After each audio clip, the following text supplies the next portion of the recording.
আমরা একটু স্পষ্ট করে আমাদের পার্টির পক্ষ থেকে বলি, রাষ্ট্র এক জিনিস, ধর্ম আরেক জিনিস।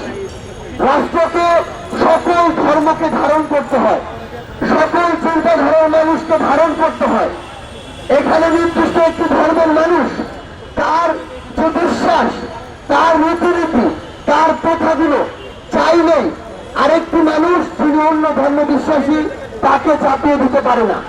আরেকজন মানুষ যিনি কোনো ধর্মেই বিশ্বাসী না তাকেও চাপিয়ে দিতে পারে না। সেই জায়গা থেকে আমাদের এটি বুঝতে হবে যে আমি কোন কথাটি কোথায় বলতে পারবো, কোন পরিসরে এই কথাটি আমি চাপিয়ে দিতে পারবো। রাষ্ট্রকে আমাদের ঘর মনে করলে চলবে না, রাষ্ট্রকে আমাদের নির্দিষ্ট একটি গণ্ডি মনে করলে চলবে না।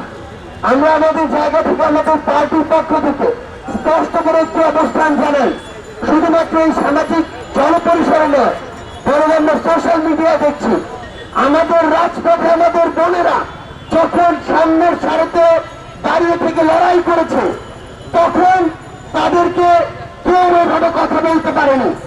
তখন বরং বিভিন্ন জায়গা থেকে আমরা সমর্থন দেখেছি। কিন্তু সেই বোনেরাই যখন আমাদের রাজনীতির মাঠে আসছে, বিভিন্ন পার্টি যেমন আমাদের পার্টিতে যোগদান করছে, তখন আমাদের এই বোনদেরকে স্পেসিফিক টার্গেট করা হচ্ছে। আমাদের এই বোনদেরকে নিয়ে অনেক মিথ্যা প্রপাগান্ডা ছড়ানো হচ্ছে, অপপ্রচার করা হচ্ছে। সবচেয়ে বড় কথা হচ্ছে আমাদের এই বোনেরা, এই বাংলাদেশের অর্ধেক নারী, কখনো এমন নয় যে যখন প্রয়োজন আমি ব্যবহার করব, আর যখন মনে করব তখন তাদেরকে নিয়ে অপপ্রচার চালাবো। আমি স্পষ্ট করে আমাদের অবস্থান জানাতে চাই। দেশ জুড়ে তোলপাড় ওয়ালটন ফ্রিজ কিনে আপনিও হয়ে যেতে পারেন মিলেনিয়ার। আমরা আমাদের বোনেদের এই অভ্যুত্থানে হাসিনার বিরোধী লড়াই যেমন সামনের সারিতে পেয়েছি, আমরা আমাদের বোনেদেরকে আগামী রাজনীতিতে পলিসি মেকিং এর সামনের সারিতে চাই। আমাদের বোনেরা আর এই বাংলাদেশের সংসদে কখনো শুধুমাত্র রিপ্রেজেন্টেশন হবে না, তারা তাদের যোগ্যতায় পার্টিসিপেশন করে এসেই সংসদে নারীদের প্রতিনিধিত্ব করবে। আমরা স্পষ্ট করে আমাদের পার্টির পক্ষ থেকে বলতে চাই, আইন শৃঙ্খলা রক্ষাকারী বাহিনীকে, সংশ্লিষ্ট মন্ত্রণালয়গুলোকে এবং এই অন্তর্বর্তীকালীন সরকারকে পুরো বাংলাদেশের প্রত্যেকটি জায়গায়, জনপরিষদ থেকে সোশ্যাল মিডিয়ায় আমাদের বোনেদের সেফটি এবং সিকিউরিটি নিশ্চিত করতে হবে।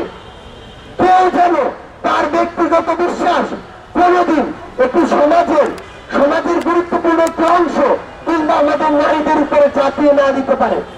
এই নিরাপত্তা আমাদের নিশ্চিত করতে হবে। আর্থ সামাজিক প্রেক্ষাপট বুঝতে হবে, বাংলাদেশের সামগ্রিকভাবে পরিবেশ কি সেটা বুঝতে হবে।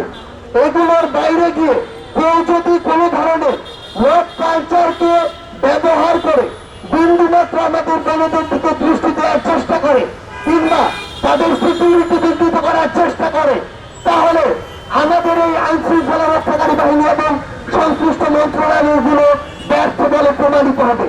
এই ক্ষেত্রে আমরা আজকের পর থেকে তাদের সুস্পষ্ট অবস্থান এবং অ্যাকশন দেখতে চাই। না হলে বাংলাদেশের জনগণ তাদের জায়গা থেকে এই যে সংশ্লিষ্ট জায়গা, সংশ্লিষ্ট মন্ত্রণালয়গুলোকে ব্যর্থ মনে করবে, কিন্তু আমরা এগুলোকে ব্যর্থ হিসেবে দেখতে চাই না। আজকের পর থেকে শুধু কথা নয়, আমরা কাজ দেখতে চাই এবং আমাদের নারীদের, বোনদের, মায়েদেরকে আমরা যেমন সমাজে, এই রাষ্ট্রে তারা যতটুকু ডিজার্ভ করে এবং যতটুকু হওয়া উচিত ততটুকু জায়গা আমরা করে দিতে পারি, ততটুকু সেফটি এবং সিকিউরিটি আমরা সবাই ঐক্যবদ্ধভাবে নিশ্চিত করতে পারি। এটাই হোক আজকের নারী দিবসের আমাদের প্রতিজ্ঞা। সবার সাথে আবারও দেখা হবে, আমাদের বোনেদের সাথে, নারীদের সাথে আমরা একসাথে কাঁধে কাঁধ মিলিয়ে বাংলাদেশ বিনির্মাণের জন্য লড়াই করব। সে পর্যন্ত সবাই আমরা একসাথে আমাদের বোনেদের পাশে থাকবো। সবাইকে অসংখ্য ধন্যবাদ।